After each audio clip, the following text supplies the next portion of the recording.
Hello अस्सलाम वालेकुम प्यारे दोस्तों, प्यारे नाजरीन। उम्मीद है कि आप सब दोस्त खैरियत से होंगे, आफ़ियत से होंगे, मज़े कर रहे होंगे।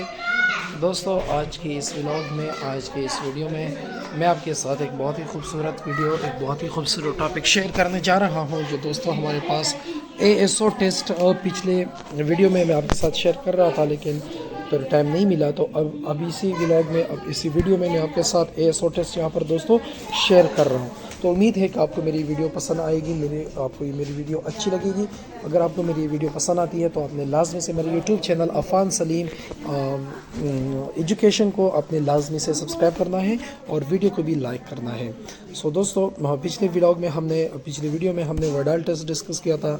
उससे पहले हमने सेरोलॉजी डिस्कस की थी और रूमेटॉइड आर्थराइटिस डिस्कस किया था। आज की इस वीडियो में हम आपके साथ एएसओ टेस्ट, जिसको एंटी स्ट्रेप्टोलाइसिन ओ टेस्ट भी कहते हैं, ये हम आज आपके साथ डिस्कस करेंगे।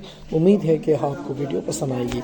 सो बेसिक इसका here in this video we will discuss the basic first we will discuss ASO, that what is ASO, and the next then we will discuss the principles for principle through which ASO test works, and then we will discuss the principle. After principle we will discuss the requirements for the ASO test, and then we will discuss the procedure of the ASO test, and after that we will interpret the result of the ASO test. So keep watching my video. If you watch my video till end, then you will easily understand my lecture videos.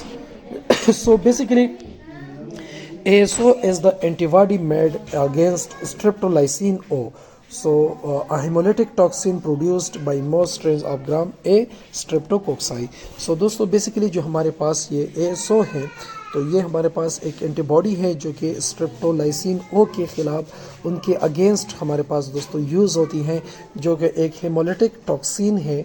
और इसको produce करता है, कौन produce करता है? स्ट्रेप्टोकोक्साई, basically group A स्ट्रेप्टोकोक्साई इसको produce करते हैं।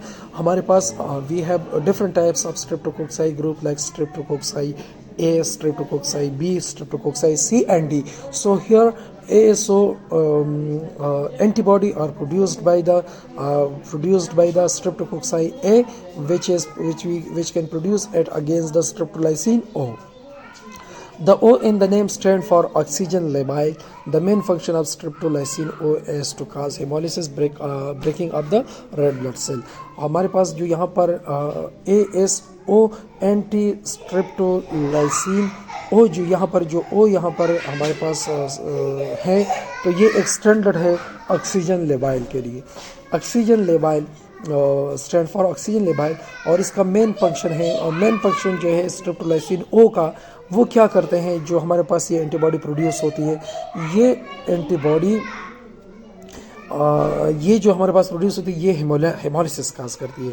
हेमोलिसिस मैं इंशाल्लाह अगले लेक्चर्स में भी आपके साथ डिस्कस कर दूंगा, लेकिन यहाँ पर मैं आपको बता दूं, जब हमारे आरबीसीज को डिस्ट्रक्ट करते हैं, ख़त्म करते हैं, लाइस करते हैं, ब्रेक डाउन करते हैं आरबीसीज को, तो इसको क्या बोलते हैं? इसको हेमोलिसिस बोलते हैं। तो ये जो हमारे पास एएसओ एंटीबॉडीज़ हैं, ये क्या करते हैं? ये हमारे आरबीसीज को लाइस करते हैं, ख़त्म करते हैं। तो ये हमारे पास एएसओ का बेसिक मैकेनिज्म है। इसका अगर प्रिंसिपल की हम बात करें, if you talk about the principle of the ASO test, then principle of ASO test is very simple, like latex ASO test is based on clumping और एग्लूटिनेशन। इसका बेसिक प्रिंसिपल है just like Widal test, just like R effectors, it is also simple. It can work on the basis of agglutination test or clumping, based on agglutination or clumping. The requirements for ASO are many more. There are 7 requirements for ASO test. The first requirement is that ASO latex reagent. We need ASO reagent for the test. If we don't have ASO reagent, then we cannot perform the ASO test. Also, along with ASO latex reagent, we need a patient serum. The serum of the patient is that which we are going to test. So first we need ASO latex reagent, we need patient serum. How can we get the patient serum? We can get the patient serum by centrifuging the blood of the patient.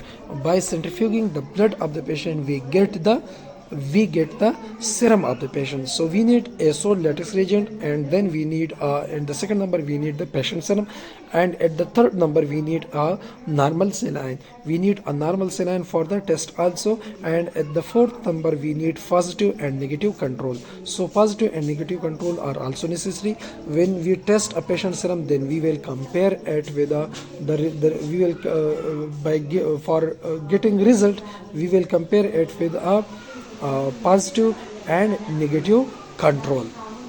After positive and negative control, we need another disposable slide. So disposable slide is, we also need it for the to perform the test on the slide. After that, we need a disposable stirrer. A disposable stirrer is also necessary for the mixing of the reagent with the serum, through which we can mix the reagent or mix the contents of the test. And then at last we need the pipettes. So these all are the requirements for the ASO test. Now we are going towards the procedure. So procedure occurs in 8 basic steps. First, in the procedure, we have to bring the ASO titer at room temperature. So we can keep ASO titer in the fridge, in the freezer. Then when we use it, then we have to take it to the room temperature. After taking it the reagent to the room temperature, then we have to mix 1:6 dilution of patient serum with the isotonic saline solution. जो हम normal saline लेते हैं, जो हम normal saline solution लेते हैं, फिर उसमें हमने 1:6 के साथ हमने डाइल्यूशन बनाना होता है पेशेंट के सीरम के साथ, और हमने एक आइसोटोनिक सोल्यूशन बनाना था। 1% हमारे पास एक हिस्सा हमारे पास पेशेंट सीरम होगा, और 6 पार्ट हमारे पास सलाइन सोल्यूशन होगा. Then we have to place 5 microlitre of diluted serum on one circle of the glass slide. और फिर इसके बाद हमने क्या करना होता है, हमने 5 माइक्रोलीटर ऑफ डाइल्यूटेड सीरम हमने लेना होता है एक ग्लास स्लाइड में, एक सर्कल में. जो हम डाइल्यूटेड सीरम हमने बनाया है, जो हमने 1 पार्ट सीरम लिया था और 6 पार्ट हमने नॉर्मल सलाइन लिया था, उससे फिर हमने 5 माइक्रोलीटर सीरम लेना है और ग्लास स्लाइड के एक सर्कल में डालना है. फिर उसके बाद हमने place similar amount of positive negative control on second and third circle respectively. जिस तरह हम आर फैक्टर में हम कर रहे थे, तो उसी तरह हमने यहाँ पे भी करना होगा.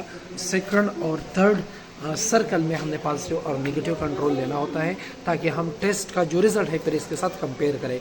And then in the next step we have to add 1 drop of ASO titrated leg stress reagent on each circle.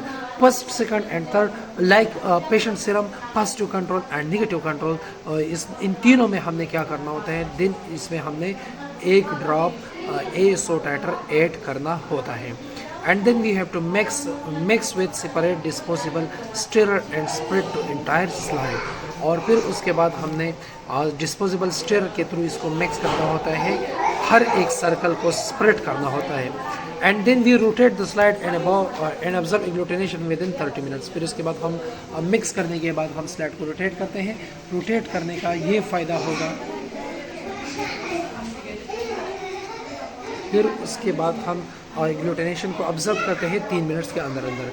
After that positive and negative are use for comparison and to check the validity of the reagent. Positive और negative control हम reagent की validity को भी observe करने के लिए use करते हैं कि क्या हमारा रिएजेंट सही है या ख़राब है, एक्सपायर है या काम कर रहे हैं, इसके लिए भी हम यूज़ कर सकते हैं. और इसके अलावा जो हमारे पास पॉजिटिव नेगेटिव कंट्रोल है, वो हम टेस्ट की वैलिडिटी के लिए भी यूज़ करते हैं कि हमारा जो रिज़ल्ट है वो पॉजिटिव है, नेगेटिव है, किस तरह हमारा रिज़ल्ट आया हुआ है, तो इसके लिए भी हम यूज़ कर सकते हैं.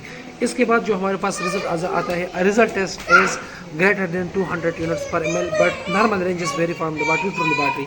जो हमारे पास पॉजिटिव रिजल्ट वही होगा जो greater than 200 units per ml होगा. बाकी इसके अलावा हमारे पास ये वैल्यू चेंज भी हो सकती है. एक लेबॉर्ट्री की दूसरी लेबॉर्ट्री से ये वैल्यू चेंज हो सकती है। कुछ लेबॉर्ट्रीज़ में ये वैल्यू ज़्यादा होगी और कुछ लेबॉर्ट्रीज़ में ये वैल्यू कम होगी। तो इसी तरह हम ASO टाइटर, ASO टेस्ट को हम इस तरह फाइंड कर सकते हैं और इससे हमें ये फ़ायदा मिलता है कि हमारे पास जो एंटी स्ट्रेप्टोलाइसिन और जो एंटीबॉडीज़ होती है वो इजीली हमें उसका पता चल जाता है, इजीली हम उसको देख सकते हैं। तो दोस्तों ये थी हमारी आज की वीडियो हमारे YouTube channel Afan Saleem education पे। उम्मीद है कि हमारी ये वीडियो आपको पसंद आई होगी। अगर हमारी ये वीडियो आपको अच्छी लगी है तो काइंडली आप हमारे यूट्यूब चैनल को लाजमी से सब्सक्राइब करें, अपने दोस्तों के साथ शेयर करें। मिलते हैं अगली वीडियो में अनदर टॉपिक के साथ, तब तक के लिए इजाज़त दीजिए। अल्लाह हाफ़िज़।